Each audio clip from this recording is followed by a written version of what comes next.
Tu pendings. Ya. ¿Parto al tiro? ¿Se escucha bien? ¿Estamos todos bien? ¿Sí? Ya. ¿Qué tal? ¿Cómo están? Estamos empezando una nueva transmisión de Desde el Museo.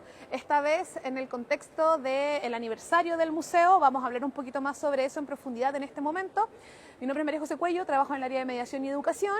Y vamos a tener un invitado que nos va a estar acompañando en todo el recorrido que vamos a hacer el día de hoy. Recuerden que pueden hacer sus preguntas, ir haciendo comentarios, así que la verdad es que estamos ahí muy dispuestos y dispuestas para que vayamos interactuando también.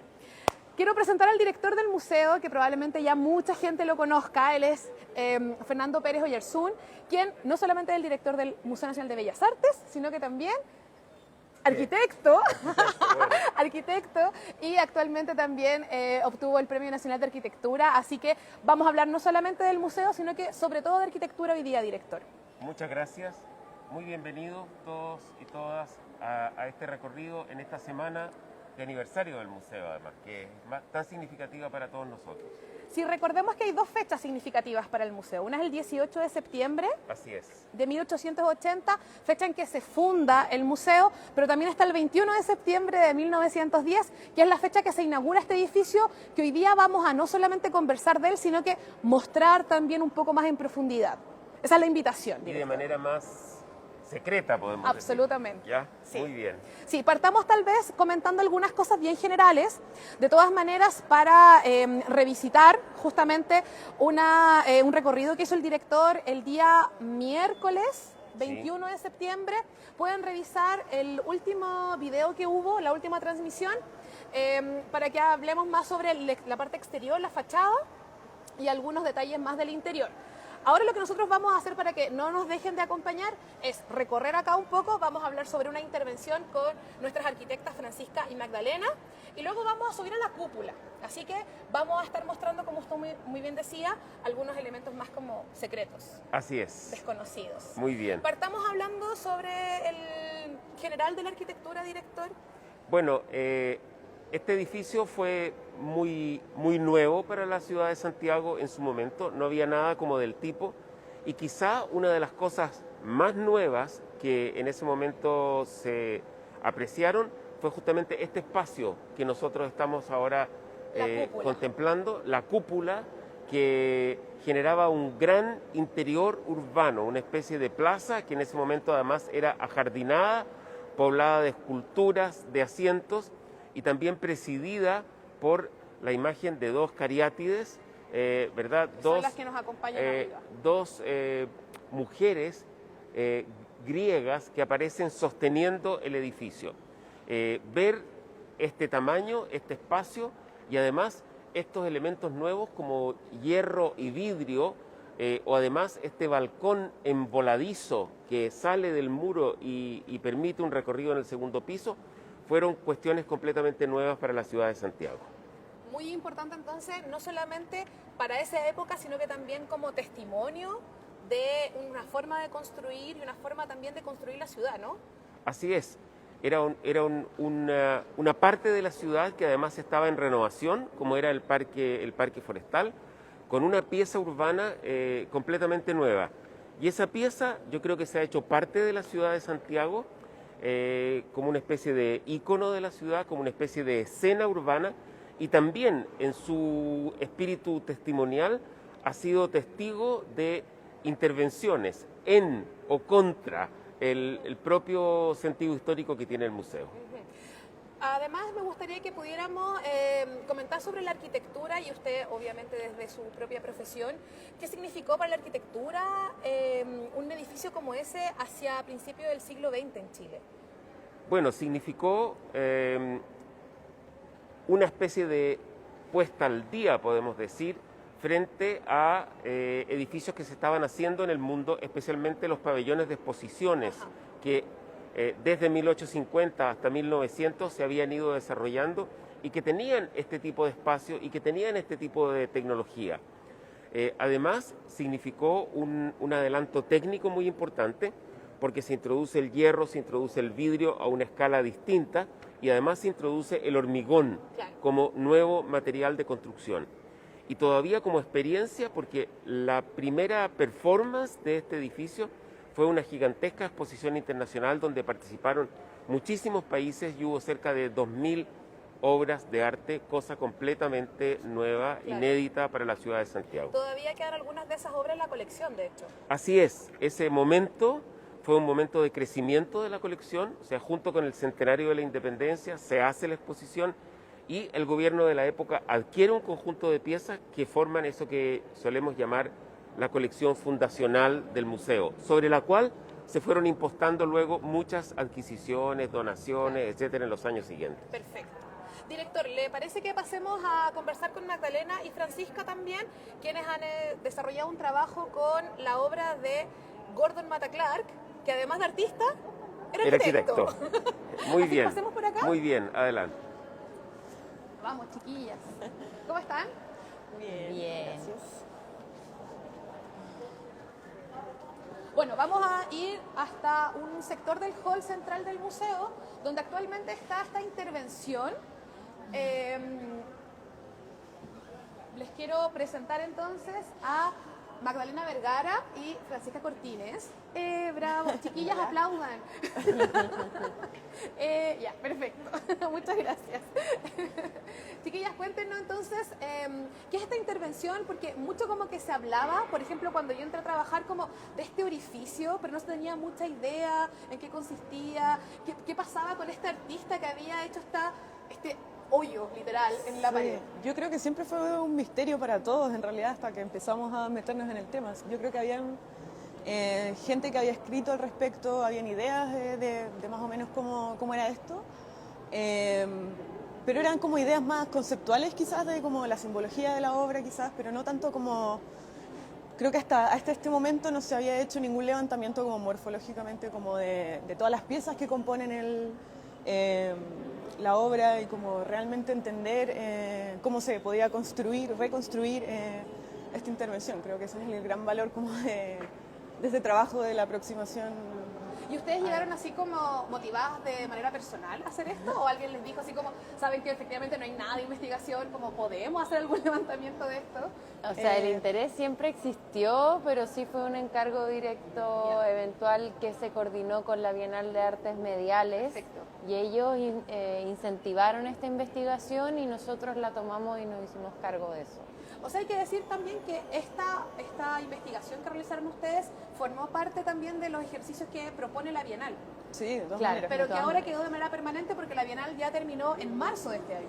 Sí. Claro, por eso nosotros también nos hicimos cargo de esto, porque el resto del trabajo de la Bienal, el resto de las obras se ve con los artistas que Claro. son parte de la Bienal, pero como esta era una intervención hecha en el edificio, por eso la agarramos nosotras y nosotros nos hicimos cargo de esta intervención. Pero igual creo que también es importante destacar que fue un trabajo súper colaborativo, que si bien como que nosotros nos fuimos guiando un poco, participó mucha gente en este trabajo, gente de la Bienal, gente de acá del museo, colaboradores, amigos de Matta Clark, la viuda de Matta Clark también, tuvimos como muchas reuniones con ella, y con Gary, también amigo de Matta Clark. Así ¿Y cómo partieron entonces? Porque, insisto, yo por lo menos lo que conocía acá era el hoyo, literal. Entonces, ¿de dónde empiezan como a tirar este hilito para empezar a reconstruir esta historia? Tuvimos dos corrientes para partir. En un principio empezamos a revisar la documentación existente, o sea, quienes habían escrito de la obra, así como para hacer un orden como de línea de tiempo, de como los eventos que estaban sucediendo en el museo para cuando se hizo la obra, que en ese entonces era Nemesio Antunes el director. Y también hicimos otra parte un poquito más técnica como arqueológica de meternos a esta caja de escalera con distintos métodos, tratamos de meter cámaras, buscando vestigios. Eso era lo que, como que esas fueron las dos líneas, buscar vestigios, buscar restos y al mismo tiempo nutrirnos de lo que estaba escrito ya y teorizado acerca de la obra. Sí, además de lo escrito también creo que es muy importante el trabajo que hicimos con la fotografía, que hicimos como toda una recolección de todas las fotografías que habían. Estas son una selección de las fotografías. Son hay la mitad, fotografías, sí. son la mitad. Pero pasa que muchas fotos son como un poco repetidas, zoom in o zoom out de las mismas fotos, entonces nosotros fuimos como primero agarrando todas estas fotos, seleccionando las fotos y acá mismo en el lugar tratando de ubicar primero de dónde estaba tomada cada foto y qué mostraba cada foto. Pero es difícil ver eso porque son como, de nuevo, como juegos de espejos también, ¿no? Claro, Sí. por ejemplo, esta foto que está acá arriba es un reflejo de un espejo. Si se alcanza a ver, hay una línea negra en la mitad de la fotografía. Ah, Esa verdad, línea es verdad, una verdad. separación entre dos espejos que están reflejando otro espejo que está al frente. Entonces era un poco adivinar la situación. O sea, era literalmente meterse aquí adentro e ir viendo qué posibilidades de reflejos existían en cuanto como una distribución que nosotros teníamos relativamente como no Alguna clara, noción. pero como una intuitiva, por así decirlo. Hicimos también un levantamiento del lugar, lo que nos ayudó para nosotras como arquitectas trabajar con las herramientas de axonométrica como de dibujo en particular, también nos ayudó un montón a ordenar la cabeza y eso nos ayudó a ir posicionando los espejos y a ir sacando conclusiones como, ok, esta foto es de este espejo. Espacio. Entonces, ahora lo que nosotros podemos ver, si visitamos esta intervención o Voy a esta entrar, aproximación, por si como lo acaso. dijeron ustedes, ¿no? Sí, es Sí. una aproximación, no Sí, una claro, recreación. creo que es importante hacer la distinción porque obviamente el edificio, hay que tener en cuenta que esta intervención es de 1971, es cuando el edificio estaba sufriendo un cambio importante porque fue la construcción de la Sala Mata, el museo estaba cerrado. Sí. Entonces el edificio ha cambiado mucho a lo largo del tiempo y estos espacios también han cambiado, este espacio específicamente ha cambiado mucho. Entonces, por eso creo que no sería posible reconstruir al 100% de manera fiel la intervención de Mata Clark. Y por eso le llamamos aproximación. Es lo más cercano que se podría llegar. Claro, en la medida de lo posible con Según la información que tenemos. De hecho, en conjunto con la investigación también tuvimos que hacer una suerte como de investigación de las planimetrías de el museo en ese entonces, porque Perfecto. los sistemas de circulación en el museo han ido cambiando en el tiempo. Y esto no era lo que es ahora específicamente. Sí es similar y sí permite como enfrascar esta aproximación de la intervención, pero no es igual a como cuando Gordon Mata Clark estuvo aquí y rompió, perforó. Claro, además y- tendríamos que literal romper el edificio de nuevo para recrear Perfecto, la intervención de Mata perfecto. Clark. Y tal vez deberíamos un poco mencionar por qué Mata Clark hacía estos orificios o qué pasaba con Sí. esto como de desentrañar ciertos elementos de la arquitectura. Sí, bueno, él fue un artista, pero que tuvo formación de arquitecto. Y yo creo que por eso siempre tuvo como este interés por intervenir edificios, ¿cierto? Y creo que es importante destacar también que esta es una de las primeras obras que marcó como una serie de trabajos de Mata Clark, que son La primera. los cuttings o cortes a edificios. Y este también es el único edificio que sigue en pie de donde él hizo una de las intervenciones, porque él precisamente hacía estas intervenciones en edificios que después fueron demolidos. Claro, su intervención era, por así decirlo, efímera. No estaba considerada para perpetuarse en el tiempo. Porque precisamente le ponía más empeño quizás como al proceso de... No, creo que performance no es la palabra, pero como el proceso como de la intervención y del corte en sí, que eran cortes hechos a mano. Él lo hacía con una sierra él mismo. Y por lo mismo esos registros no habrán así como video. Hay como- videos. ¿Sí? La forma de registrar era con fotografías y videos. Perfecto. Por ahora lo que sabemos de Claraboya es que solo hay fotografías. Ese es el título además de la obra original, ¿no? Claraboya. Skylight o Claraboya en español. Sí, Sí, digamos porque también está en inglés. porque Gordon Mata Clark vivió la mayor parte de su vida en Estados Su Unidos. madre, Vino una su vez a madre Chile. es de Estados Unidos y su padre Roberto Mata, pero él siempre vivió en Claro, Estados tiene Unidos. como esta como doble nacionalidad, pero además Claro. también como esta búsqueda que también lo trajo al Museo de Bellas Artes, no solamente porque era mitad chileno, sino que también por lo que tú comentabas hace un rato, había un vínculo con un artista y también arquitecto muy importante que era Roberto Mata. Sí, Claro. y yo creo que simbólicamente el hecho de iniciar este periodo de cuttings, de esta obra de perforación, como esta línea de perforaciones y ruptura, por así decirlo, de Gordon, no es coincidencia que haya partido aquí en Chile, creo. Yo, personalmente. Soy yo. La intervención en concreto, este corte que hace él, ¿cuál vendría siendo? Porque aquí nos están preguntando como, ¿Qué es lo que corta? ¿qué es lo que corta? Ah. Sí. Claro, Entra, Fran, la para. idea en realidad de sus cortes era como hacer entrar la luz a los edificios, hacer entrar la luz a partes de los edificios que normalmente uno no ve, como revelar un poco los intestinos o los órganos interiores del El edificio. negativo. El negativo, claro. Entonces acá la idea, o sea, como el corte de Mata Clark, que era un corte en la cubierta. ¿Se alcanza a ver? No, no se alcanza a ver ahora porque está todo tapado. Hay un hoyito, bueno, quizás se ve un poco. Ya Pero podríamos si se tratar. nota, este espacio llega hasta arriba, hasta la cubierta. Entonces Que lo es la que que, él perdón, hizo- que es la que vamos a ver luego después Claro, por fuera. claro. después, sí. Para que- Pueden abrir también incluso la tapita y ahí van a ver mejor hacia abajo cuando estén arriba. Y entonces, a través del juego de los espejos, él fue trayendo la luz que llegaba desde arriba hacia acá. Y después acá, donde hay proyectado acá un hoyo, es donde hizo el corte también. Y la luz a través de este espejo que reflejaba, perdón, rebotaba la luz que llegaba de arriba. Adentro de esa perforación creemos que había otro espejo que hacía rebotar la luz hacia el nivel zócalo, es decir, el subterráneo del edificio. O sea, la idea era traer la luz desde el cielo hasta el subterráneo del edificio.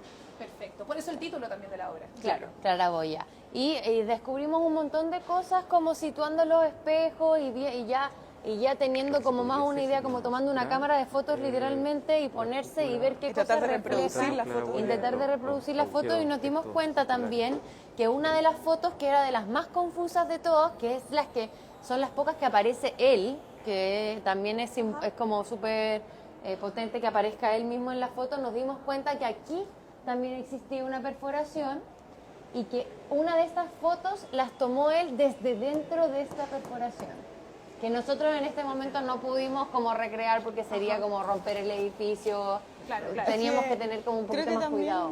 en relación a eso, es importante mencionar que el montaje de esta intervención para nosotras fue también como parte del proceso de investigación.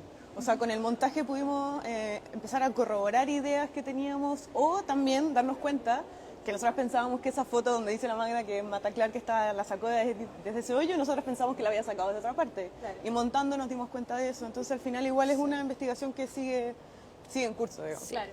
Tratamos de ser lo más como ¿Pasa? sinceras ¿Quieren pasar? posible con los sistemas de anclaje que usó, porque él usaba sistemas muy como rudimentarios, por así Ya. decirlo, Claro.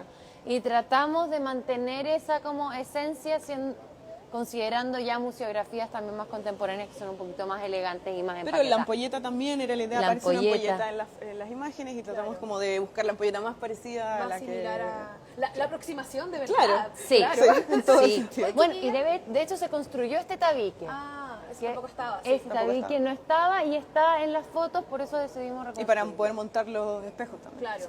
Chiquillas, acá hay, mi Santiago querido, dice, en internet hay varios registros de ese tragaluz o claraboya. No sé si en verdad hay tantos, ahí les pregunto a ustedes. Y además, si esto que ustedes nos están contando, podemos revisarlo en internet, quedó algún documento, ¿cómo lo van a seguir trabajando ustedes como para poder compartir esta información? Además de este en vivo, por supuesto. Yo creo que lo que hay en internet son más bien las fotografías que nosotros pudimos Ajá. recopilar, que son estas que están acá. Más, si no me equivoco, habían 6 fotografías más que son bastante parecidas a las que están Son acá. parecidas, nosotros hicimos como un símil, hicimos una selección, entonces hicimos como parejas de fotos y decidimos como mostrar las más representativas. Perfecto. También existen más fotos en catálogo del Museo de Reina Sofía, que esas también fueron revelaciones que dijimos como wow, porque empezó a aparecer otra persona más en las fotos, además de Gordon. Ajá. Entonces fue como también como medio así como, uy, ¿quién es esa persona? ¿Y ¿Cachai? descubrieron al final quién era o no?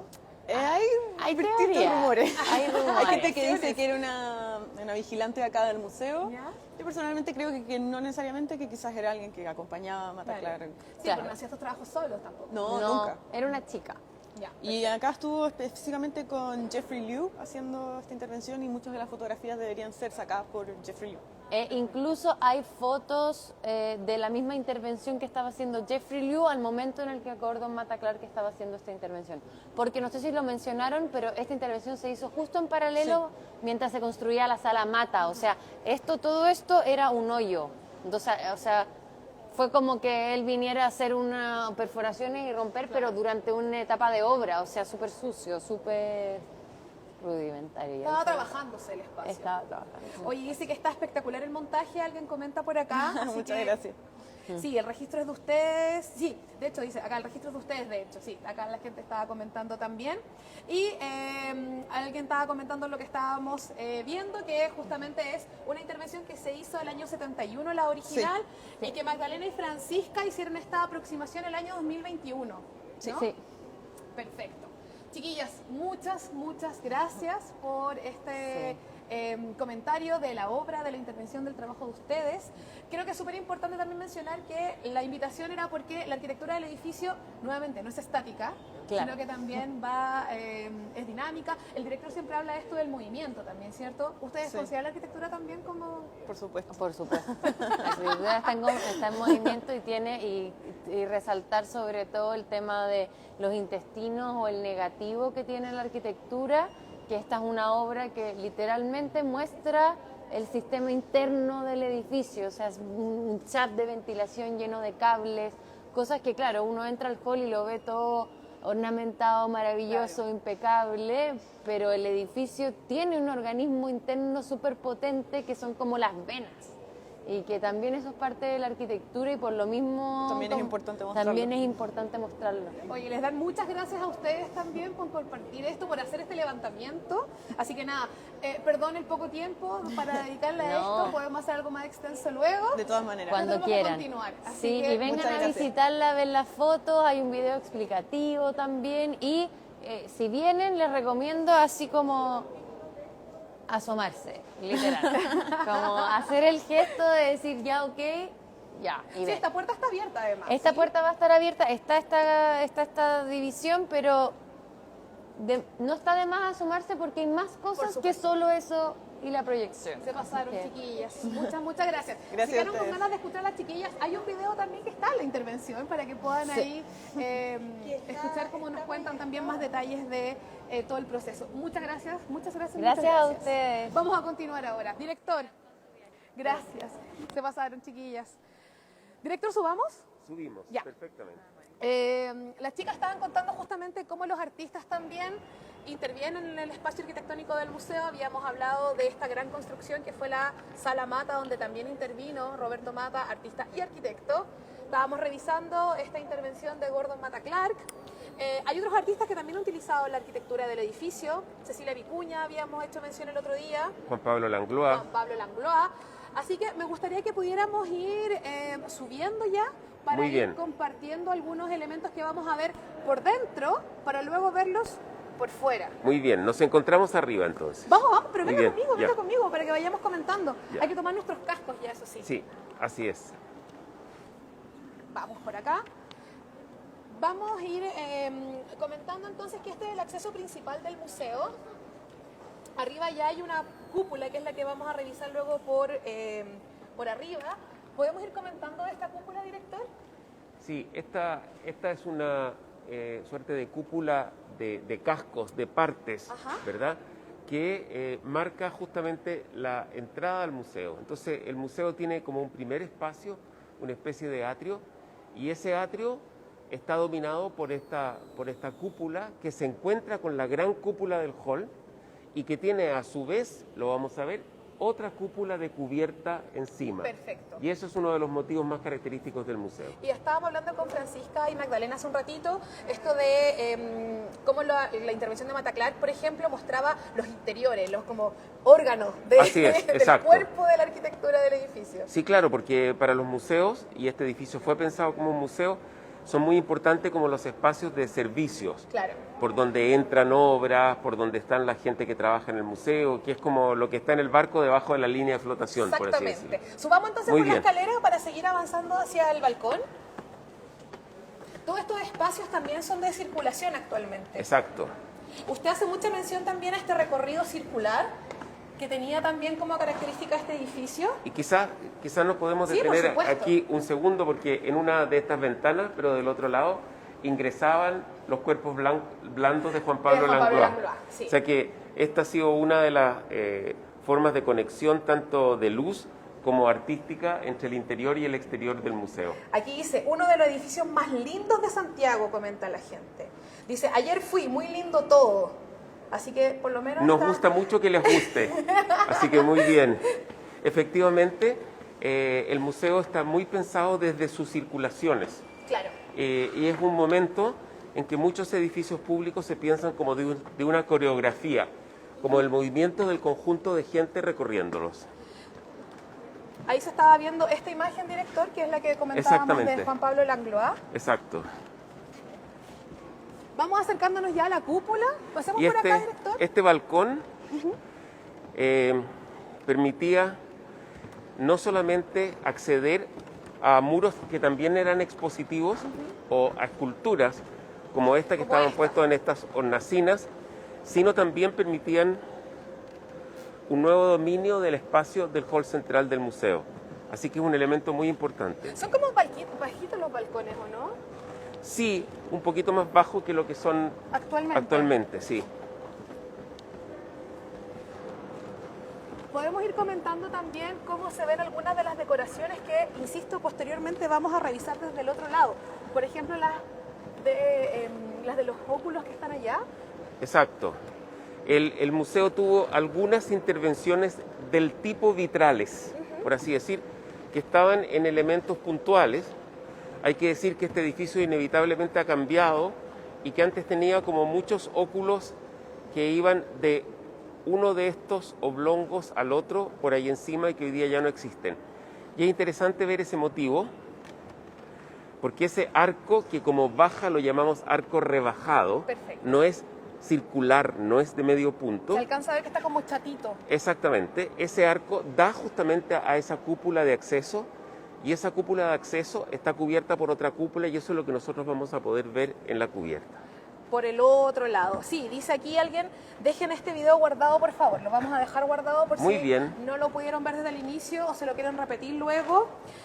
Acá igual comenta alguien que había querido ver la Expo de México y no pudo. Bueno, efectivamente recomendamos no dejar hasta el último momento las exposiciones. ¿Vamos por acá?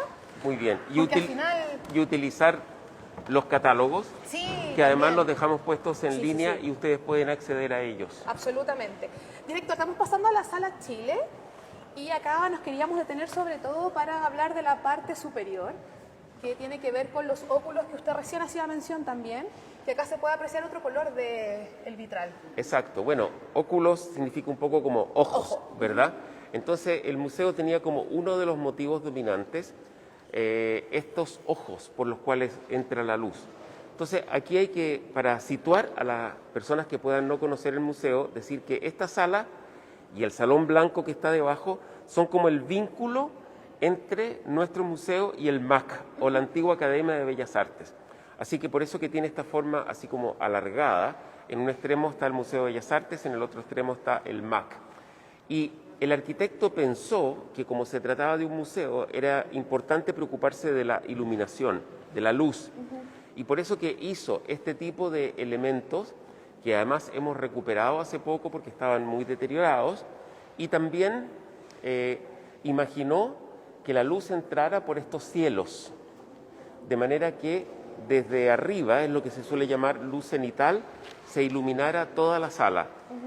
Tenemos en nuestros planes también intentar recuperar esas formas de iluminación con criterios contemporáneos de tecnología de iluminación y de conservación. Pero es una tarea pendiente y muy interesante para que el edificio vuelva a tener algo que tuvo en un comienzo. No hablamos del arquitecto, director. Bueno, usted lo mencionó ahí. El arquitecto era Emilio Jequié, chileno porque nació en Chile y porque siempre conservó su nacionalidad, pero francés porque era hijo de franceses que estaban en Chile cuando él nace porque su padre era ingeniero y trabajaba en ferrocarriles del Estado. Perfecto. Jequié se formó en Francia como arquitecto y luego vino a trabajar a Chile junto con un conjunto de profesionales, especialmente en edificios públicos. Perfecto. Trabajó un tiempo en el Ministerio de Obras Públicas y luego se instaló como un arquitecto privado, colaborando en edificios como, o sea, y siendo autor de edificios como Estación Mapocho, Estación Pirque, segunda fase del edificio de la Universidad Católica, nuevo edificio para el Ministerio de Obras Públicas y también este museo que fue como su primera gran obra. Y además el de la Bolsa de Comercio, ¿no? El de la Bolsa de Comercio y eso también. Se puede ver hasta el día de hoy en el centro de Santiago. Así es juntando... como su último. Si este fue como claro. su lanzamiento, la Bolsa de Comercio fue como su despedida, porque él como más o menos en 1920 vuelve a Francia. Perfecto. Claro, estamos hablando más o menos de hace 100 años atrás, un poquito más también. Exacto. Así que la verdad es que creo que es importante considerar todo el tiempo que ha pasado, lo vanguardista, insisto, en que fue no solo Yequier, sino que también el edificio y todo su equipo que lo ayudó a construir este museo. Pero lo bonito es que estos edificios son históricos, son testimonios de un tiempo, pero al mismo tiempo se reinterpretan Claro. y van siendo adaptados a los tiempos. O sea, por ejemplo, estos sistemas de iluminación eran completamente extraños a la arquitectura de ese momento.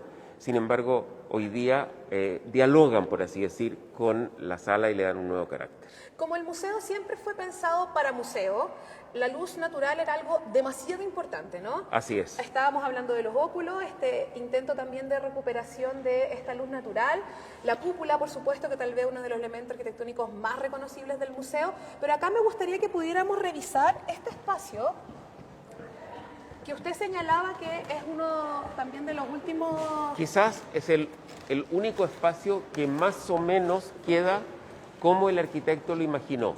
Y aquí se ve que hay una cubierta transparente o translúcida y luego hay un cielo también translúcido, o sea, la luz pasa por dos partes. Perfecto. Y eso da un interior iluminado naturalmente, que no solo es como un ahorro de electricidad, sino que es también que el museo se tiñe con los distintos momentos de la luz. Claro. Al comienzo del día, a mediodía, y obviamente para una sala de exposición hoy día hay que encontrar maneras de controlar y dominar esa luz, pero es una cosa muy, muy atractiva y también muy de época que algunos museos europeos exhiben hoy día con mucho orgullo. Sí, por supuesto. Y acá la idea también era que hubiesen vidrios de colores o siempre fueron blancos estos que estamos viendo. Me parece que estos eran blancos siempre.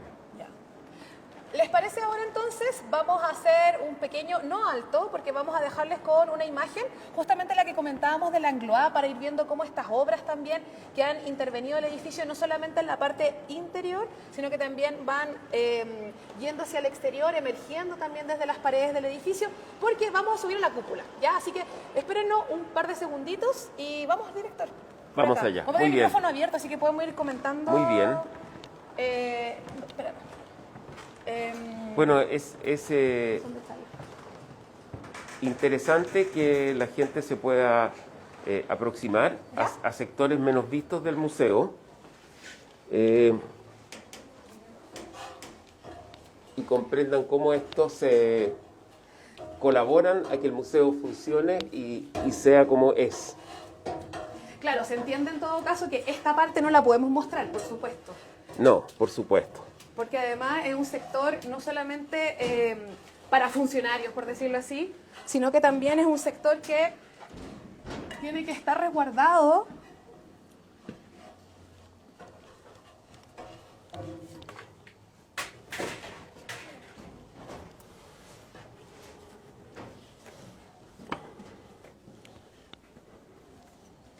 Estoy bien, sí, sí, sí.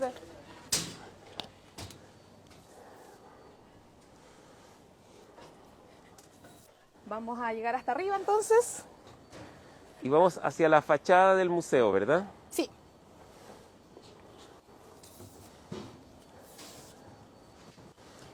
Vamos a esperar que llegue la cámara, director. Muy bien. Ahí viene, ahí viene.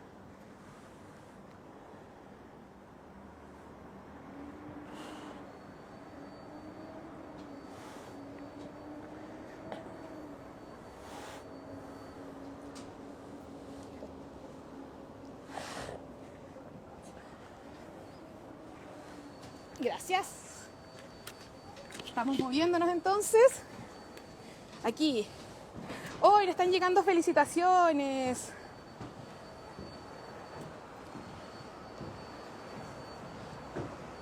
Lo hemos logrado, director, ya. Sí, ya estamos aquí, ya estamos ¿Cómo? aquí. Ya estamos aquí. Sí, ya estamos arriba ya. Vamos a pedir entonces que Bueno, nos... este es todo un sector de técnico también del museo, de mantención del museo, donde se han ido situando los equipos de aire acondicionado y donde vamos a poder Esto es también... esta parte de acá, ¿no? Exacto. Vamos a poder Esto, como ver... usted decía, también son elementos, por supuesto, posteriores. Exacto. Porque podríamos mencionar también que, por supuesto, el museo como arquitectura viva también tiene que adaptarse a las necesidades de las personas, ¿no? Así es. Entonces aquí necesitamos climatización, por ejemplo. Claro, climatización que se necesita tanto para los visitantes cuanto para las obras. Claro. Hoy día un museo requiere de ese clima adecuado, sin demasiados cambios de temperatura, que mantengan las obras en buenas condiciones. Por supuesto. Director, ya que estamos aquí, felicitaciones, buen video. La verdad es que varias felicitaciones. Nos están preguntando sobre algo que ocurrió hace poco en el museo, que fue el rayado de acá de la cúpula. Justamente podríamos comentar por qué estamos haciendo también este en vivo, que es para mostrar lo importante que también es este edificio, la arquitectura del edificio. Bueno, es un edificio que ha costado mucho, Sí. que costó en su momento mucho al Estado, Claro. que significó una inversión muy importante del Estado en cultura en ese momento y que durante generaciones se ha venido cuidando para próximas generaciones. Y eso es lo que nosotros pensamos que hay que entender y eso es lo que pensamos que hay que seguir haciendo con mucho cariño, con mucha energía, con mucha decisión. Sí, y además creo que era importante porque en algún minuto las personas también querían ver estos otros lugares del museo, estos otros espacios. Acá además tenemos la fortuna de ver cómo está el museo ubicado en el Parque Forestal y emplazado en estos accidentes geográficos como son ambos cerros, la cordillera. Si pudiéramos comentar un poco más sobre eso, director. Es como una gran suerte, ¿verdad? Cuando el museo se construye, Santiago ha ganado un nuevo terreno, Claro. por así decir, y en ese terreno se decide construir un nuevo barrio que no son los edificios que vemos hoy, eran más bien chalets, casas más bajas, y luego se decide construir un parque que es como la tercera generación de espacios públicos verdes de Santiago, porque el primero sería como la Quinta Normal, ¿ya? El segundo sería el conjunto del Cerro Santa Lucía y el parque entonces llamado Cousiño, hoy O'Higgins, Ajá. que es como 1870 y algo, y en el 1900 este es un nuevo parque para Santiago, que es el primero que inaugura esta serie de parques que se van a situar a lo largo del río. Entonces, que el museo se sitúe aquí marcó mucho su carácter y marcó el carácter del parque, dándole al parque un sentido cultural y al mismo tiempo haciendo del museo una suerte de pabellón en un espacio verde. Y desde aquí es un privilegio porque uno ve el Cerro San Cristóbal, ve la cordillera de los Andes, ve el parque mismo y ve el desarrollo hacia el oriente o el centro oriente de Santiago. Claro. La posición de este museo es muy importante también para la visión que los ciudadanos tienen de él y para la familiaridad que con él adquieren. Sí, de hecho acá la gente dice, qué maravilla debe ser estar parado aquí, hay que realzar este patrimonio, muchas felicitaciones, director. Así que aprovecho de hacer una pregunta acá. Hay una persona que se llama Verde que te quiero verde, que dice, ¿no nos faltarán estacionamientos de bicicletas al museo? ¿Qué podemos hacer al respecto, director? Claro que nos faltan Usted estacionamientos se viene en bicicleta, de además. Yo me vengo en Usted es bicicleta y padezco un poco el no tener estacionamiento Sí, de por bicicleta. supuesto. Para ser justo, hay que decir que hubo un estacionamiento de bicicletas que fue robado. Entonces ahora estamos en proceso de conseguir otro estacionamiento de bicicleta que esperamos tener dentro de poco. Pero le encuentro toda la razón, un museo como este y en un parque como este tiene que tener estacionamientos de bicicleta. Perfecto. Y también para retomar algo que también está comentando la gente acá, ¿qué pasó con el rayado de la pintura? Tal vez, por un lado, comentar que estamos subiendo con casco, con elementos de seguridad, ¿cierto? Porque es un sector peligroso de todas maneras no es de acceso restringido, como decíamos hace un rato. Es muy peligroso y las condiciones en que se hicieron esos rayados son todavía más peligrosas, Sí. muy graves. Y nosotros también tenemos que cuidar la vida de las personas. Por supuesto. Entonces, yo diría que con los rayados lo que ha ocurrido es que ha habido un proceso largo, porque dado la importancia de este museo, ha habido muchos procedimientos que cumplir para poder llegar a limpiar y esperamos que estamos a poca distancia ya de conseguir el limpiado de esos Está en rayados. investigación entonces todavía. Así es, está en Perfecto. investigación la parte, por así decir, policial, y a nosotros nos corresponde la mantención del edificio y ya tenemos las autorizaciones necesarias para limpiarlo. Sí, voy a insistir también en la idea que nuestro objetivo haciendo esta transmisión en vivo desde este espacio era justamente mostrar por qué nosotros apoyamos también el arte urbano, por supuesto, y todo tipo de manifestaciones artísticas, pero efectivamente para el museo la verdad es que son más riesgosas. Y además, como habíamos comentado, este edificio es muy particular para lo que representó en su época e incluso ahora. Entonces la verdad es que también es deber de todos y todas cuidarlo. Así es, porque pertenece a todos. Exacto. Eso es lo que tenemos que tener muy, muy presente. Comentemos justamente a partir de esa idea, director. Usted, cuando tuvimos la reunión de preparación de esta transmisión, hablábamos de Raskin y la alegría de construir. Usted como arquitecto, por favor, cuéntenos sobre ese tema. Esa es una frase muy, muy linda Es preciosa. de John Ruskin, este teórico del arte y de la arquitectura inglés. Y John Ruskin dice que para él la belleza de las construcciones no refleja sino la alegría del que la construyó. Y evidentemente, detrás de la posibilidad de que nosotros estemos parados aquí arriba, Claro. hubo un esfuerzo gigante de muchas personas, del Estado, de los arquitectos, de los ministros, en fin, y después de las empresas que participaron y por último de los maestros, de los constructores que pusieron una cosa encima de la otra, ladrillo tras ladrillo, de los forjadores que hicieron las rejas, de los que instalaron las tejas de pizarra, de los estucadores que son tan importantes, de los hojalateros que hicieron gran parte de las decoraciones del museo. Aquí hay algunos restos de esto que hay que estar continuamente renovando y uno se da cuenta que puede tocar aquí quizá el trabajo de una persona que fue capaz de hacer estas curvas, estas uniones, de producir este elemento que desde abajo parece un pequeño dibujo y aquí encima uno se da cuenta que es de un tamaño enorme. Ese asunto de la escala, de lo grandes que son las cosas para que se puedan ser vistas desde abajo, es un tema continuo en este museo. Si pongamos nuestro cuerpo al lado para que se vea Sí. lo grande que es, ahí para ver las dimensiones. Aquí vamos a quedar consagrados con María José. ¿Ya? Director, yo creo que ese mismo punto de tratar de imaginar cómo fueron estas personas que construyeron, qué estaban pensando en el momento de estar armando cada una de estas partes y también compartiendo sus formaciones y su conocimiento a través de estos elementos, es algo que queríamos rescatar en este en vivo también. Así es, absolutamente. Director, parte de esa alegría también que queremos transmitir nosotros porque estamos de aniversario todavía en Así esta es. extensión de las dos fechas que nos llevan a celebrar tanto el 18 de septiembre de 1880, fundación del museo, como el 21 de septiembre de 1910, que fue la apertura de este edificio. Estamos en espacio público, así que allá abajo está pasando una caravana, no Sí. podemos hacer mucho al respecto. No, es está camino bien. para el cementerio. Yo creo que es un funeral y hay que respetarlo. Sí, por supuesto.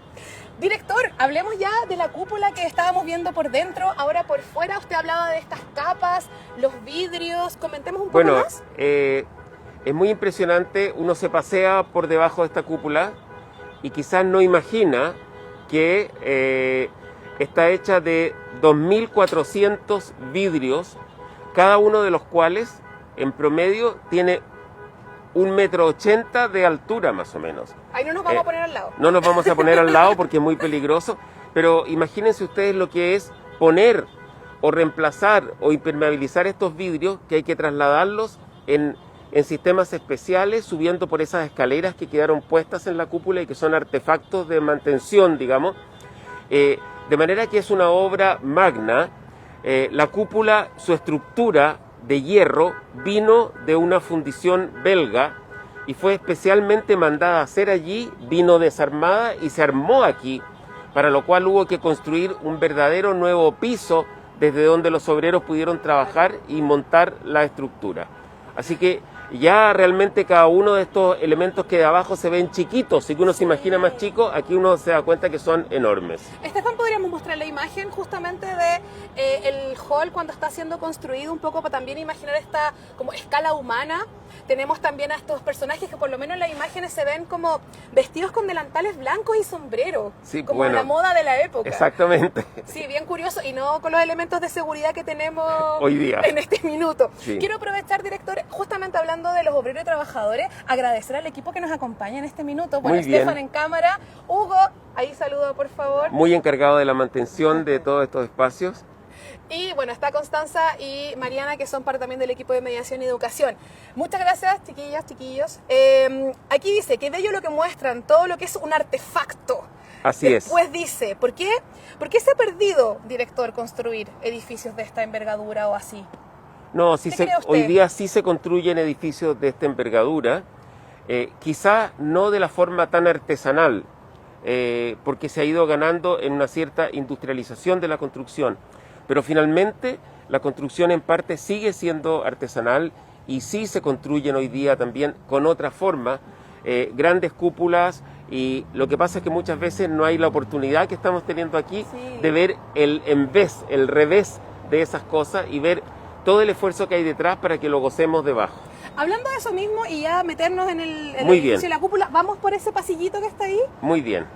No sé si quiere ir usted adelante, director, para No, está bien. ir guiando esta expedición. Si ustedes se fijan, también hay un sistema de andamios, se llaman estos, ¿no? Pasarelas. Son pasarelas, que son las que nos permiten también circular de manera segura por la cúpula del edificio. Vamos a entrar a uno de los lugares secretos del museo. Aquí alguien comenta, sí, a veces igual se pierde el arte de construir.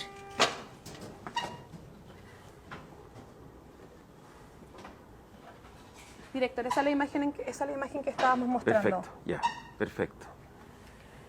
Comentemos sobre los materiales. Queremos saber si se ve bien, para que nos vayan ahí diciendo también si se pueden ir viendo los detalles que el director va a empezar Bueno, a comentar. cuando subimos por la escalera de acceso al segundo piso, vimos una cúpula, ¿verdad? Que dijimos que estaba compuesta como de varios cascos. Aquí estamos viendo cómo esos cascos están construidos. Y hay unos elementos primarios, en este caso de madera, que son estas como cuadernas a la manera como se construye un barco, de dobles piezas de madera, que a su vez están unidas por unos elementos de madera horizontales y tienen todavía más pequeño un sistema de palillería, de pequeños palitos sobre los cuales se iba poniendo el yeso, que era el material base con el cual se trabajaba. Y desde ese yeso se hacen por dentro las decoraciones y por fuera se ponen sistemas de refuerzo como estas mallas metálicas y otra cobertura adicional. Se dan cuenta que para que, este es, por decirlo de manera simple, es una suerte de gran canasto ¿Ya? solidificado por el yeso.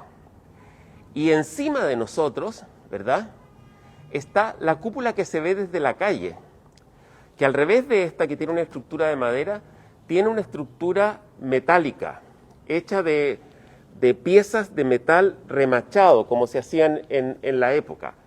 Y entonces lo súper interesante es no solo que estas dos cúpulas están bastante separadas entre ellas, para que la de arriba además se vea desde la lejanía, sino que están vinculadas estructuralmente. Y por un sistema muy complejo, la cúpula de abajo cuelga de la de arriba, que tiene una estructura más firme, ¿verdad? Y al mismo tiempo tiene unos sistemas, podríamos decir, como de rayos de bicicleta, de diagonales, que la sujetan a los elementos de hierro de los bordes e impiden que se mueva, especialmente en casos sísmicos. Perfecto. Entonces hay aquí, alguien habló de artefacto, hay aquí un complejísimo artefacto de una doble cúpula con un espacio entre ellas dos. Dice que alguien, es genial el lugar, es secreto como para una película de misterio. Así es, exactamente. Director, ¿esto es un casco de aquí a acá? ¿O qué significa el sistema de casco? No, cascos es como si fueran gajos de una naranja. Perfecto. No, en realidad uno de los cascos va desde esta ¿Ya? hasta el otro extremo. Y estos son como refuerzos intermedios que tiene para que todo esto resista. Porque vuelvo a insistir en que esto es muy grande, que estamos en escalas muy grandes y esto tiene que tener al mismo tiempo una estructura que haga como de contraparte. O sea, serían como 4 cascos, finalmente. Exacto, tenemos 1, claro, 2, 3 y 4 en este caso. Para sí. los que estuvieron y estaban desde el comienzo de la transmisión, mostramos este sector. Exacto, por cuando el íbamos otro subiendo, lado. por el otro lado. El interior del canasto, como decía. Exactamente. Avancemos un poco más porque Muy bien. queremos seguir Explorando. introduciéndonos, claro. Aquí se ve el casco longitudinal más grande con más cuadernas entre medio, ¿verdad? Y lo que tenemos allá enfrente es la calle José Miguel de la Barra. Que era donde estaba pasando el funeral recién. Exactamente. Para los que estaban atentos hace un rato. Y por tanto, detrás de este muro está el gran relieve que preside la entrada al museo, por el otro lado de este muro, de Guillermo Córdoba. Exactamente. Y acá también se ve el hormigón, que usted nos comentaba que era una de las innovaciones que tenía este edificio. Sí, pero estos hormigones de acá forman parte de refuerzos que el museo tuvo que ir haciendo. Especialmente dañado fue en el terremoto del 85 y ahí se hicieron algunos refuerzos de hormigón. El hormigón se introdujo en el museo especialmente en escaleras, losas y algunos otros elementos puntuales originalmente, quiero decir, Perfecto. de 1906 a 1910. Y esto es muy interesante porque estas son las piezas, algo parecido a las piezas de que está hecha la cúpula. Ahí están los remaches que usted Están los mencionaba. remaches. Esta era la manera en que se construía en hierro en este momento y estos son los grandes elementos que soportan esa cúpula superior. Y aquí de nuevo tenemos la escala humana, director, porque los remaches no sé si lo imaginaba como de ese tamaño. Aquí tienen ustedes mi mano y un remache para que vean que todo es grande, por así decirlo. Director, nos mandan muchos cariños. Nos están invitando a hacer City Tour acá. No sé si será posible. Pero muchas felicitaciones también, así que mucho cariño. Así que, y quizás nos podemos asomar por aquí para hablar del revés y el derecho como en el tejido. Sí, perfecto. Para tener, Stefan quizás nos puede mostrar cómo desde el revés se ve algo del derecho y podemos tener un pequeño espacio donde desde este entretecho, por así decir, podemos ver otra vez el hall del museo. Habíamos hecho entonces, o habíamos partido más bien a la altura del hall de acceso, ¿cierto? Luego habíamos ya estado en el balcón, que vendría siendo el segundo piso, y ahora estamos en una parte superior. Exactamente. Director, aquí alguien pregunta, dice, ¿hubo que remover asbesto en algún momento? ¿Se dice asbesto o asbesto? Asbesto, está correcto. No, estamos en un proceso de remover algunos, no tenía originalmente elementos de asbesto, pero en algún instante se agregaron en las reparaciones que hicieron en el museo y tenemos un proyecto integral de recuperación de la cúpula que incluye la remoción de asbesto. Director, ¿podríamos comentar un poquito lo que está mostrando Stefan ahí, que de nuevo tiene que ver tanto con la estructura y los remaches de fierro, pero también se ven esos pelitos que hablábamos el otro día? Bueno, es que hay, aquí se puede ver tanto la estructura de los vidrios que tienen unos sistemas metálicos de refuerzos internos y que permiten justamente que los vidrios se puedan manejar en estas dimensiones y muchos de los yesos que tiene este museo y que tenían una técnica que consistía en que para darle firmeza se introducían dentro como unas suertes de hilachas de cáñamo, ¿ya? Que solemos llamar estopa. ¿ya? Solemos llamar estopa, y esa estopa, que en algunos casos todavía se percibe, permitía que el yeso no se quiebre tan fácilmente y le da una firmeza. Así como el hormigón armado lleva hierro por dentro, el yeso, tanto en paneles como en elementos decorativos, solía llevar estas hilachas de estopa. Entonces, para recapitular un poco, en el yeso tenemos la estopa, en esta estructura de acá teníamos esta malla metálica. Así que es. Son elementos que dan Firmeza al total, exactamente. Perfecto. Hablando del metal también, acá arriba tenemos unas decoraciones un poco parecidas a las que habíamos visto afuera. ¿Estas volutas? Ah, sí. Porque Permiso, voy a abrir un poco acá la puerta se han estado para que entre más. se han estado recuperando este tipo de elementos que hay que continuamente estar renovando en el museo, y se ve que aquí hay de nuevo todo un trabajo de artesanía que está como paralelo a las grandes obras de construcción. Hay todo un trabajo artesanal que yo diría que en la construcción de hoy todavía no desaparece del todo. Muchas veces nos olvidamos de él y no lo aprovechamos, pero sigue teniendo esa dimensión artesanal la construcción y esa mano humana que se percibe detrás de tantas cosas. La huella. Director, solamente para que no se nos vaya y no se nos olvide, acá me parece súper bonito algo que nosotros hacemos mención siempre, que la gente no se asuste cuando estamos en el hall de acceso, porque no se nos va a caer ningún vidrio por encima, si es que llegas a ver algún movimiento telúrico. Aquí se ve esta malla que está entre los vidrios. No, y el edificio se ha comportado bien en ese sentido. ¿Sí usted cree? Como dentro desde el siglo XX. Ha ido ganando en seguridad, porque hay que pensar que el terremoto de Valparaíso de 1906, que afectó muy fuertemente a Santiago, se hace cuando el edificio está en construcción. Claro. Y eso debe haber obligado a ciertas medidas ya. A repensar ciertas cosas. Yo creo que esto, por ejemplo, es claramente esta construcción de la doble cúpula tiene claramente una idea de evitar movimientos. Los rayos que comentaba. Exactamente. Y posteriormente, especialmente durante la década del 70 y del 80, se fueron haciendo nuevas reparaciones y nuevos reforzamientos. Incluso la Sala Mata, que se terminó de construir el 71, durante la década, a fines del 80, después del terremoto, hubo que reforzarla totalmente. Entonces estas cosas van ganando en seguridad con el tiempo. Perfecto. ¿Podríamos meternos por aquí? Sigamos este arco también. Mira, aquí está el arco. Sí, bueno, esto es... No es un arco esto. No es un arco, es lo que se llama la doble crujía. A ver, vamos a entrar como a las cubiertas de una de las salas laterales del museo. Es concretamente la que en este momento es la sala de mediación. Y que está retratos de la memoria, si alguien participó por ahí para que pueda ver la otra parte, la parte superior.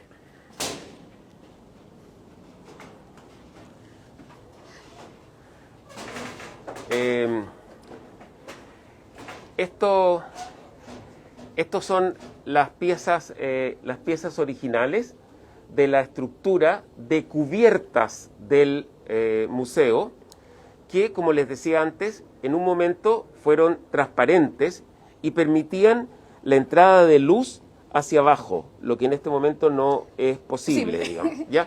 Pero ya nos permite ver un poco una idea de cómo se construía. De nuevo, son piezas remachadas.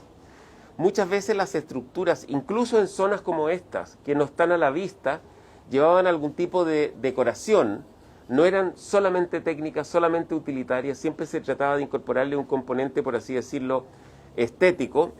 Eran también un signo de industria del momento. Claro. Esta es como la máxima industria que se producía en ese momento, e incluso tienen aquí marcados las marcas de las fábricas que hicieron. Aceros de Longwy, dice, por ejemplo, en este caso, y nos muestran todo un estado de desarrollo de la construcción en ese momento. Entonces esto es súper interesante para mostrar que algo que parece tan sencillo como una cubierta y un plafón de vidrio requiere casi una habitación completa para que eso se produzca. Y al mismo tiempo, estos elementos están ventilados. Si ustedes enfocan hacia allí, van a ver que hay como una distancia, y eso permitía también que el edificio no se calentara en exceso. Entonces hay una serie de elementos técnicos que sí están considerados. Estos edificios no son solo forma, no son solo belleza, no son solo estética, sino que tienen problemas técnicos, problemas de climatización y de todo tipo, que a la altura de lo que era el momento se consideraban con mucha seriedad.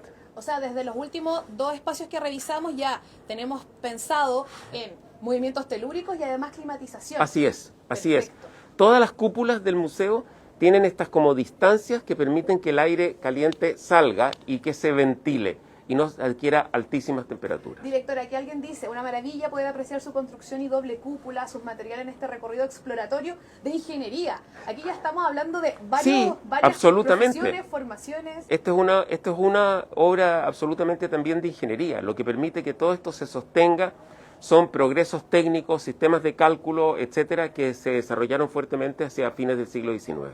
¿Tenemos algún listado? ¿Alguna vez has sabido quiénes fueron los que trabajaron el equipo completo en la construcción del edificio? Bueno, directamente en la construcción, además de Jequier, están Grossin y Aubert, 2 arquitectos franceses que formaron un equipo. Y luego, efectivamente, hay un archivo del Ministerio de Obras Públicas muy completo, donde hay muchos contratos.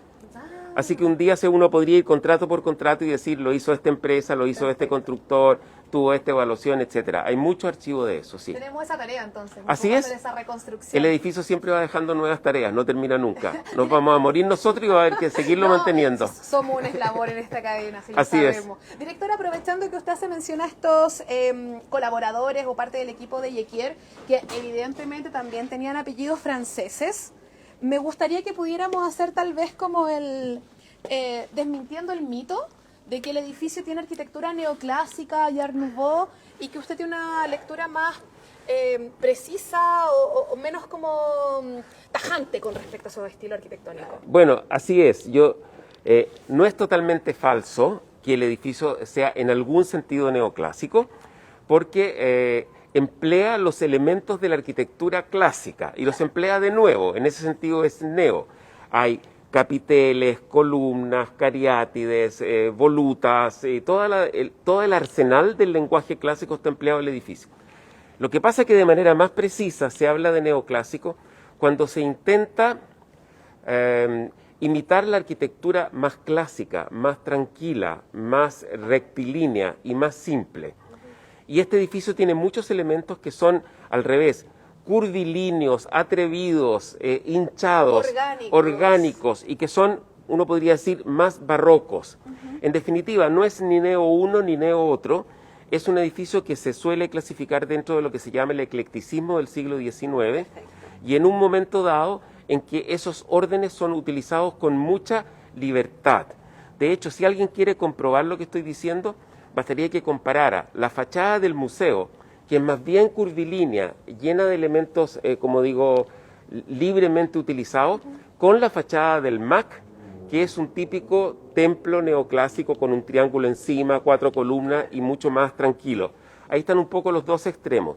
Lo del Art Nouveau también es cierto, porque justo cuando el museo se estaba construyendo, se desarrolla esta tendencia del Art Nouveau, que entre otras cosas tomó muchos elementos naturales y específicamente vegetales como motivos. Y entonces, por ejemplo, los hierros que sostienen el balcón que rodea el hall están hechos completamente de decoraciones vegetales y en ese sentido se les ha atribuido un carácter Art Nouveau. O la misma florcita que habíamos visto. Sí, por ejemplo, exactamente. Que no se ve ni siquiera a público. Exactamente. O a los visitantes. Exactamente. Claro. Y también tiene que ver con todas estas volutas que habíamos mostrado hace un rato atrás de hojalata. Exactamente. ¿Cómo se mantienen esas volutas? ¿Están revestidas de algún tipo de pintura? Sí, fueron desde siempre pintadas como una forma de protección. Perfecto. Aquí podemos ver el otro sector entonces de el otro, casco. Eso. Casco, exactamente. Uno de los cortos nuevamente. Bueno, con esto la gente se forma una idea de este mundo secreto. Más o menos. Exactamente. Yo creo que es distinto estar acá de todas maneras. Exacto, pero algo podemos transmitir. Sí, espero que sí. Además, como le digo, estamos siendo vistos por varias personas. Agradecemos también a quienes nos están ayudando también con sus comentarios y sus preguntas. Alguien preguntó por ahí si se hacía fumigaciones dentro del museo. Sí, se lo podemos preguntar a Hugo, pero sí se hacen fumigaciones dentro del museo. Sí, así que están saliendo como todas las preguntas que tienen Exactamente. que ver, no solamente que no nos pillen en nada. No, estamos legales con todas las cosas, sí, perfecto.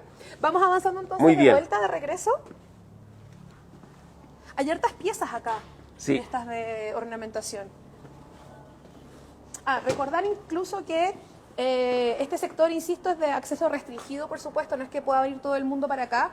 Ni siquiera los funcionarios del museo. No, de hecho, ni siquiera. Y andamos muy resguardados con zapatos de seguridad, los cascos, en fin.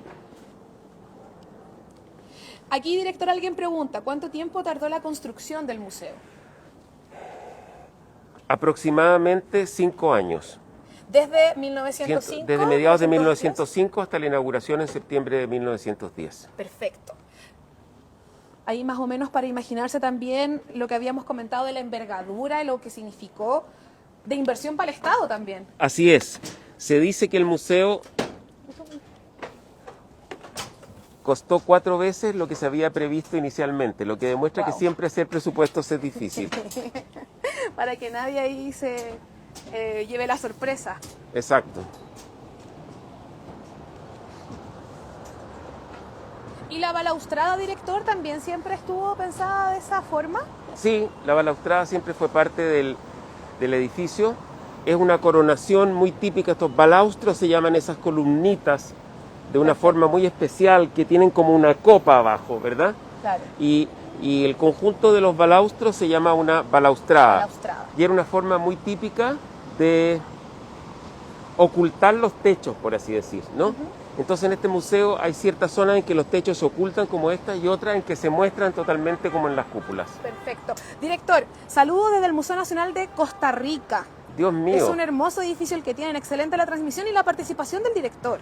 Muy bien. Alguien Muchas aquí gracias. pregunta también. En cualquier caso, esta es la cúpula por encima donde se hace la intervención de Mata Clark para Perfecto. poder relacionar las cosas. El ¿ya? hoyito que habíamos Exactamente, hablado. eso que está ahí. Director, justamente me gustaría tal vez que volviéramos a insistir un poco en la distinción entre la cúpula del hall y la cúpula que está acá, más que nada como en temas de materiales, el tema también de cómo se construye, lo vimos por dentro, pero acá se ve súper claro dos tiempos de las cúpulas, dos arquitecturas, dos formas de construir. Exactamente, porque en un caso se trata de una cúpula transparente y en el otro caso se trata de unas cúpulas opacas que forman las pequeñas, las 4 esquinas del museo, están hechas, y fíjense ustedes que de nuevo aparecen los elementos de ventilación ahí encima y las formas de coronación, y luego esta gran cubierta de cristal del hall, digamos, que tiene absolutamente otro sistema de construcción, porque tiene que terminar con una piel de vidrio. Claro. Alguien preguntaba acá también si tanto lo que usted mencionaba del Museo de Arte Contemporáneo, ex Academia de Bellas Artes, y el museo son de la misma época. Efectivamente, Jequier pensó este Palacio de Bellas Artes. Así es un solo edificio que consideraba escuela y museo, yo digo como si fueran siameses, están pegados, están unidos. Entonces las dos cosas se realizaron al mismo tiempo, como por capas desde abajo hacia arriba los dos edificios, y con pequeñas diferencias en las terminaciones, pero en definitiva los dos corresponden al mismo momento. Perfecto. De hecho, hablando de eso, avancemos hacia allá Muy para que bien. hablemos justamente de la unión entre el museo y la academia. Creo que no había llegado el Estefan arriba cuando habíamos hablado de estos sistemas que son más modernos. Sí. Todo este sector entonces donde estamos pasando ahora es por Ismael Valdés Vergara, la parte superior. Exacto.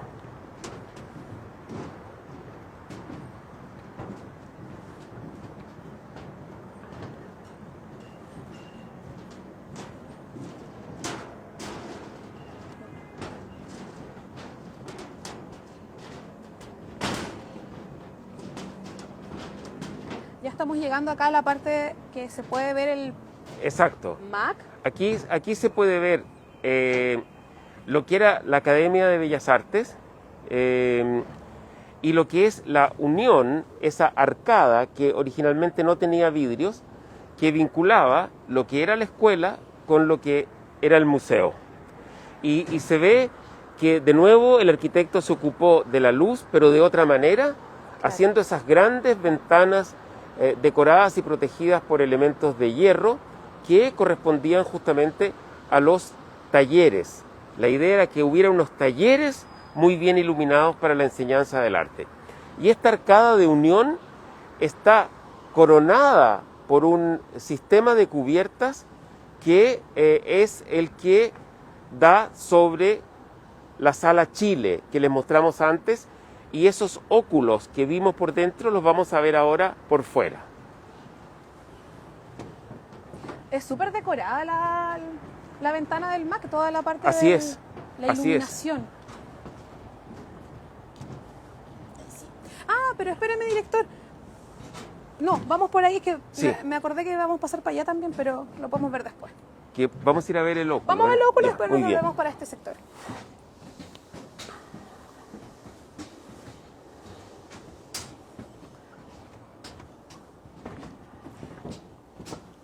Aquí nos preguntan si se le hace limpieza al exterior del edificio, acá, en este sector.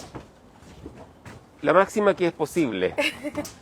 Eso que nosotros explicamos antes, todo tiene, por así decir, doble capa.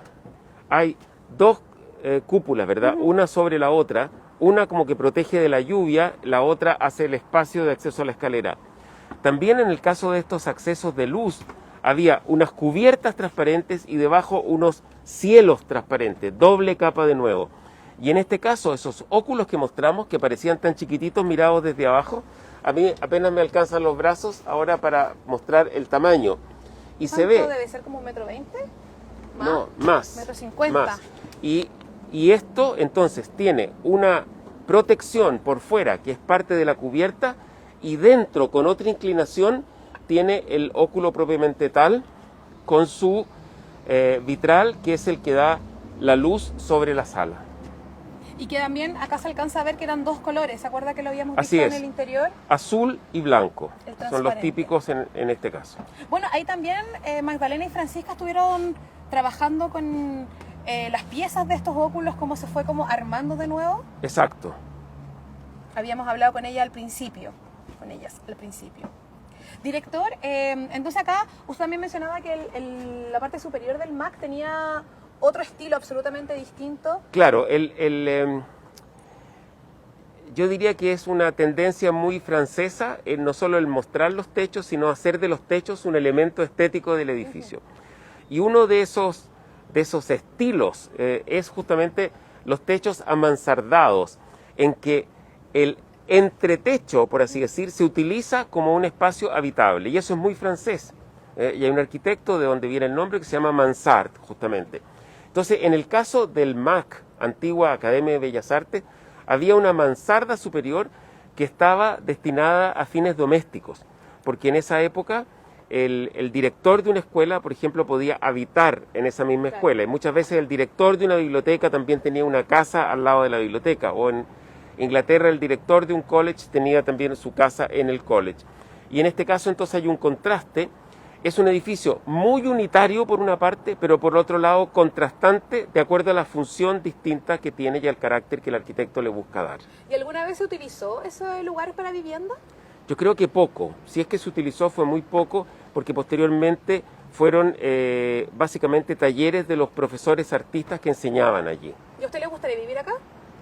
No sé, mejor quizá un recorrido en bicicleta hasta la casa. Tener cierta Para airearse. tener cierta distancia. Exactamente. Claro.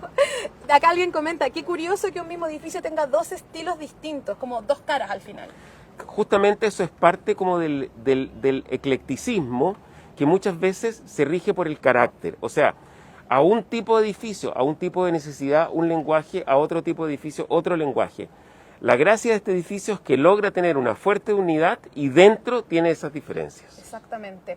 Director, sigamos hablando sobre la luz natural o cómo trató de ingresar la luz a la sala para que vayamos a ese sector que también revisamos. Que vimos por debajo. Exactamente, que Muy también vimos bien. por debajo hace un rato. Por ahí. Aquí.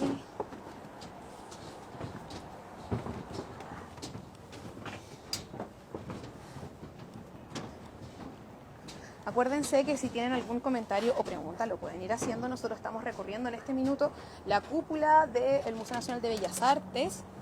Estamos haciendo un recorrido junto al director Fernando Pérez, que también es Premio Nacional de Arquitectura. Directora, a mí me encanta decir eso, a usted le da pudor. A mí me da un poco de vergüenza, sí. Pero bueno, está bien, es verdad por lo menos. Nada, esto en una versión ya modificada con el tiempo, nos permite entender y ver cómo era el sistema de iluminación cenital en el segundo piso del museo, y que de nuevo era un sistema de doble capa. Una capa de cubierta translúcida o transparente y luego una capa de ingreso de la luz, en este caso son materiales modernos, policarbonato, que se utilizó acá y que justamente permite la entrada de luz que nosotros mostramos a la salida de la Sala Chile. Claro. Tienen que estar atentos y recorrer con nosotros todo el edificio, porque vamos haciendo mención de cosas que ya hablamos Sí, hace un rato. bueno, pero pueden repasar el video y a lo mejor ahí lo entienden Tal mejor. cual, tal cual. Sí, para que no piensen que estamos aquí hablando sin ningún vínculo o mostrando el otro lado. Es lo mismo que mostramos, es siempre revés y derecho. Los ensambles, director, acá me parecen también súper interesantes, como el trabajo de la madera. Exacto. Dependiendo de la escala y de las solicitaciones, muchas veces la estructura es de madera, como en este caso, que es también una madera original, y en otros casos, como en el de la cúpula, es de hierro. Claro. Son escuadrillas grandes de madera, muy probablemente de roble, y realmente hay dentro de eso un trabajo de artesanía, de vinculaciones, de pernos, etcétera, que es muy interesante y muy importante. Aquí se ven de nuevo esos fierros que son como los rayos que habíamos visto en la cúpula del otro lado. Es que muchas veces se utilizaron hierros como una manera de colgar estructuras o de reforzar estructuras. Así que era una práctica muy antigua y muy común, sí. Perfecto. Director, Muy bien. ¿cuál es el revoque del edificio? ¿Piedra París? Una pregunta muy No, específica. a ver, el edificio tenía un revoque que solo se conserva en un muro testigo, que es el que nosotros mostramos de vinculación con el MAC hace un momento. ¿Ya? Posteriormente, en los años 40, se cubre el edificio con estos estucos industriales. Y ese es el que se conserva hasta ahora con ese tono, no sé, tostado, por así decir, que tiene el edificio. Pero no es una piedra, es un revoco, es un estuco. Perfecto. ¿Ya? Y alguien aquí pregunta, ya que el fierro es de Europa, ¿la madera es chilena? No, pienso que no necesariamente. No necesariamente, porque ese tipo de madera, yo creo que en parte sí y en parte no. Yo creo que hay piezas que probablemente son de roble americano o de pino oregón, que no, en ese momento no lo había en Chile, y otras sí serán de maderas chilenas. Pero que estaban muy de moda las construcciones de la época, ¿no? Mucho. Bueno, todas las salitreras se hicieron con Claro. ese tipo de piezas porque muchas veces venían en los barcos como cabotaje, ¿verdad? Entonces había un intercambio de madera y productos industriales o salitre que salía afuera. Se reaprovechaban los materiales, entonces. Eso es. Perfecto. Bajemos entonces por aquí.